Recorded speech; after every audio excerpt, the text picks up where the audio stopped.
Geography अच्छी है कि जल भराव होता नहीं है कभी। और यहाँ के एमसीडी के अफसर और जो सिंचाई मतलब एमसीडी के जितने भी जल बोर्ड के अफसर है या लोग हैं वो अच्छे से काम करते हैं, ऐसा कुछ नहीं। हाँ, 2 बार से अच्छे विधायक हैं। विधायक यहाँ पे नाली वगैरह साफ होती है, कूड़े की गाड़ी आती है, धुएं वाली गाड़ी आती है यहाँ पे?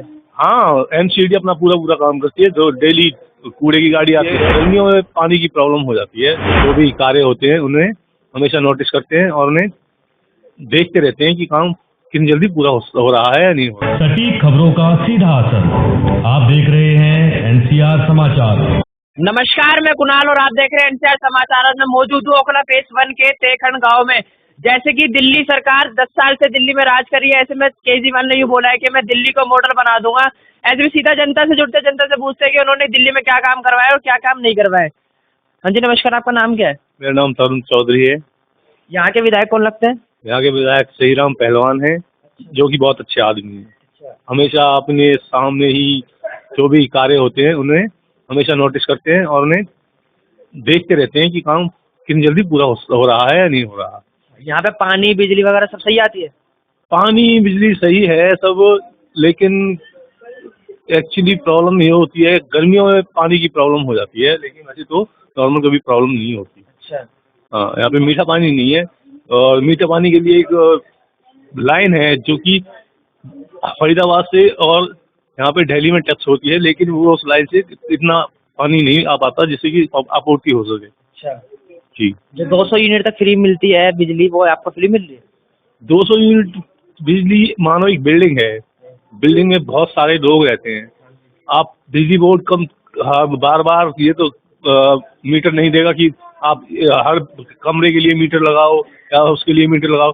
बिजली इस योजना से कोई फायदा नहीं है, क्योंकि बिजली का बिल जो पेरेंट यानी जो मकान मालिक है वो बिजली का बिल तब भी इतना ही भरता है और इससे बिजली से 2.2% इफेक्ट पड़ता है। इस पॉलिसी से इतना इफेक्ट नहीं पड़ता कि आप बिजली फ्री दे रहे हो या नहीं दे रहे हो। तो पानी केजरीवाल ने पानी भी फ्री कर रखा है 700 लीटर तक।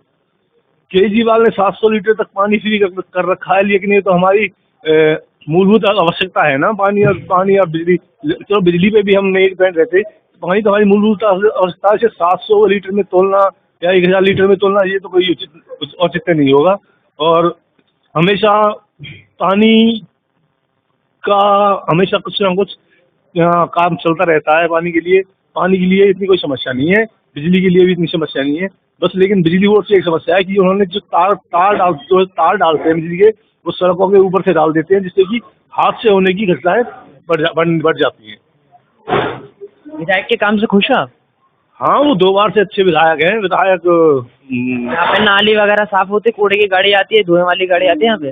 हाँ, एमसीडी अपना पूरा पूरा काम करती है, जो डेली कूड़े की गाड़ी आती है, डेली अफसर आते हैं एमसीडी के, राउंड होता है डेली एमसीडी अफसरों का कि क्या हो रहा क्या नहीं हो रहा। और वो जो भी केमिकल्स वगैरह हैं, जहाँ कहीं पानी में डालना है वो केमिकल्स वगैरह प्रोवाइड करते हैं, चेक करते रहते हैं। एमसीडी अपना काम अच्छे से कर रही है। इस बार आप किसको वोट देंगे? इस बार हम किसको वोट देंगे? इस बार हम सीएम फेस को वोट देंगे, चाहे वो किसी भी पार्टी का हो। जो सीएम अच्छा होगा उसी को वोट दी जाएंगी, सीएम फेस को वोट दी जाएंगी, ना कि पार्टी को। जो केजरीवाल ने पिछले साल बोला था कि मैं दिल्ली को मॉडल बना दूंगा, दिल्ली के रोडों को अच्छा बनवा दूंगा, पानी मुफ्त कर दूंगा, बिजली मुफ्त कर दूंगा, लेडीजों के लिए बस फ्री कर रखी है, इस बात से आप कितने सहमत हैं?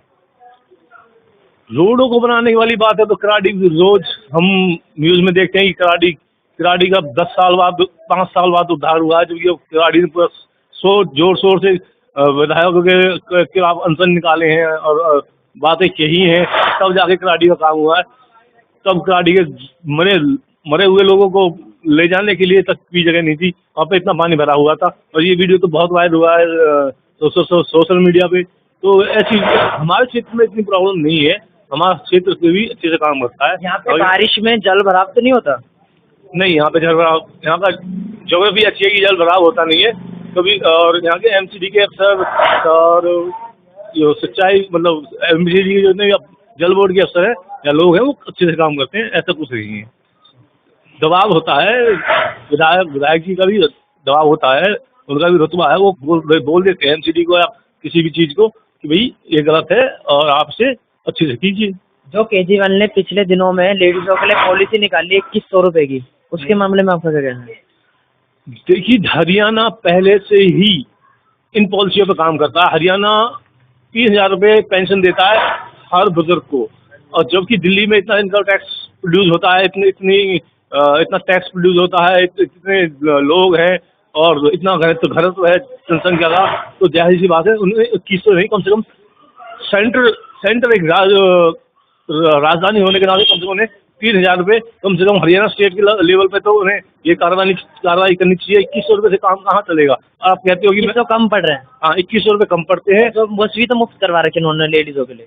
लेडीजों के लिए बस मुफ्त करा रखी है, अच्छी बात है। लेडीजों को जहाँ ये सहूलियत मिलती है, लेकिन सिर्फ कामकाजी महिलाएं जैसे टीचर हैं या कोई कामकाजी महिला है वो ही इस चीज़ का फायदा उठा रही है। लोकल जो वुमेन है वो से कहाँ किसी चीज़ का फायदा मिला। अगर आप कहोगे कि भाई आप क्राइटेरिया लगाते हो पेंशन का कि भाई 65 साल हरियाणा ने लगा रखा है, आप 60 साल क्राइटेरिया लगाइए ना, क्योंकि यहाँ पे इतना अच्छा खान पान नहीं है और इतनी अच्छी चीज़ें, दूध मुहैया नहीं है, पोषण मुहैया नहीं होता, तो इसके लिए कम से कम उन्हें एज लिमिट को कम करना चाहिए। औरतों के लिए पेंशन ले एज लिमिट को कम करना चाहिए, कम से कम 55 साल रखना चाहिए। तो केजरीवाल ने बोला था मैं दिल्ली को मॉडल बना दूंगा, वो क्या दिल्ली को मॉडल बना पाए हैं? मॉडल आप उनकी बात से कितना सहमत है कि उन्होंने इस 10 सालों में कुछ काम करा, दिल्ली का वो मॉडल बना पाए? उन्होंने स्कूलों के लिए ये बोला था कि मैं सरकारी स्कूलों को प्राइवेट की तरह कर दूंगा, वो ये सब चीजें कर पाए? प्राइवेट का स्कूल का स्टैंडर्ड पढ़ाने का बहुत ही आगे है उनसे। लेकिन सरकारी स्कूल में भी तो आजकल तो डिजिटल तरीके से पढ़ाने लगे बच्चों को। मैंने तो नहीं देखा कहाँ पे प्रोजेक्ट लगा के और कहाँ पे आपको वर्ल्ड लेवल की शिक्षा दी जा रही है बच्चों को। अगर हम कंपेरिजन करेंगे जापान और टोक्यो फ्रांस और लंदन से, तो हमारा इंडियन कैपिटल तो उससे बहुत पीछे है। हमारी कैपिटल और उनकी कैपिटल में बहुत अंतर है। आज मालूम है वो दो देश विकसित है, लेकिन ब्राजील जैसे देश है जो हमारे साथ ही कंपटीशन करते हैं इकोनॉमी में, वो भी बहुत अच्छी राजधानी लेके बैठे हैं, वहाँ पे भी सारी चीज़ें हैं, लेकिन हमारे यहाँ कोई ध्यान ही नहीं देता है। बस जो चीज़ यहाँ बड़ी है।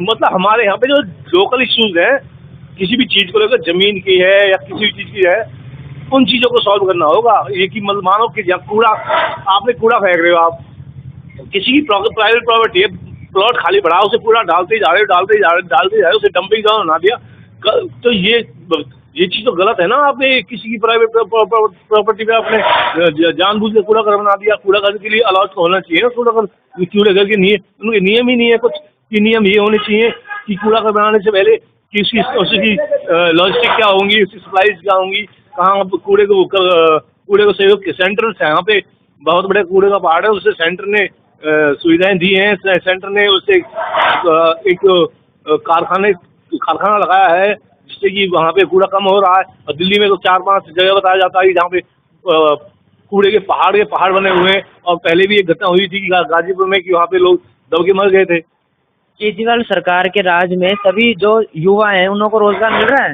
या फिर वो भी बेरोजगार की तरह रह रहे हैं? रोजगार का मुद्दा तो पूरे देश में है, लेकिन दिल्ली के युवा हैं जिन्हें आप कह सकते हो कि जो दिल्ली के लोकल रेजिडेंट्स हैं, वो इतना पढ़ाई पे ध्यान देते ही नहीं है। वो सोचते हैं कि बस छोटी मोटी दुकान लग जाए या छोटा मोटा किराया आ जाए, उसी से हम अपना भरण पोषण करते हैं। किसी को कोई मतलब इतना मोटिवेशन नहीं है कि वो कुछ अपने आप में कर सके, बड़ा कर सके, या बड़ी इंडस्ट्री लगा सके, या बड़ा स्किल्स पे कुछ कर सके, या पढ़ाई पे कुछ। लेकिन सरकार ने तो स्किल्स के लिए भी बहुत सारी चीजें खोल रखी हैं। स्किल्स के लिए खोल रखी है, लेकिन कोई एडवर्टाइजमेंट नहीं है ना। लड़कों को पता ही नहीं है कि भाई कि यहाँ पे ये चीज़ होती है। हमारे यहाँ पे एक NEI है, कुछ ज्वेलरी में डिजाइनिंग के लिए इंस्टीट्यूशन है, लेकिन किसी को इन्फॉर्म ही नहीं है कि क्या होता है वहाँ, क्या नहीं होता है। कोई किसी भी तरह की एडवर्टाइजमेंट नहीं है, कोई अखबार में एडवर्टाइजमेंट नहीं है। इवन हमारे जो चुने हुए लोग हैं उन्हें ही ये नहीं पता होगा कि यहाँ पे कितने इंस्टीट्यूशन लगे हुए हैं जो पढ़ाने लायक हैं, या कैसे उन्हें एडमिशन दिया जाएगा। इन चीज़ों को ध्यान देगी तो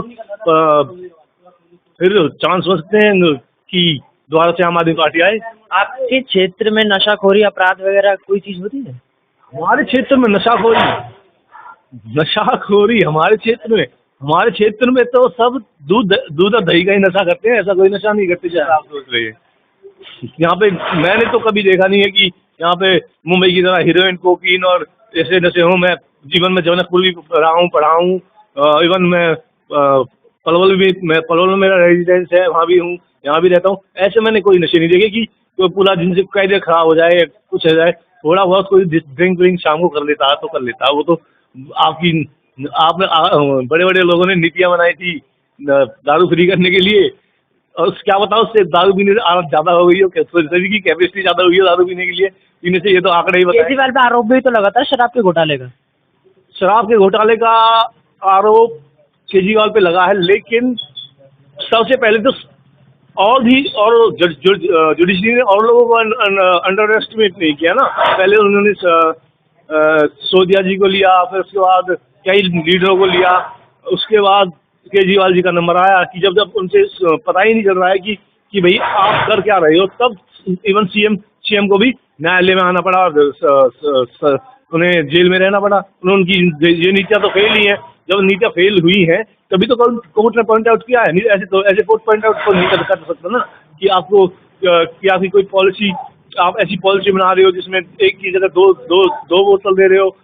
तो ये सब पॉलिसी पैसे कमाने के लिए, चंदा इकट्ठा करने के लिए आम आदमी पार्टी को इतना नहीं गिनना चाहिए कि वो ऐसी दोहरी और गलत नीति लाए जिससे कि समाज में बहुत बड़ा इफेक्ट पड़े। मैं अपने सहयोगी से एक बार ये रोड की हालत दिखवाना चाहूँगा कि यहाँ पे रोडों पे कितना गंद जमा पड़ा है, नालियाँ पे कूड़े पड़े हुए हैं, यहाँ पे सफाई तो मुझे दिख नहीं रही है। जैसा कि हमने जनता से बात करा और जनता से पूछा कि वो इस बार किसको चुन के लाती है, विधायकी के चुनाव बेहद नज़दीक है, तो जानिएंगे कि क्या होता है आगे। तब तक बने रहे हमारे चैनल एनसीआर समाचार पर। मैं आपके साथ कुणाल।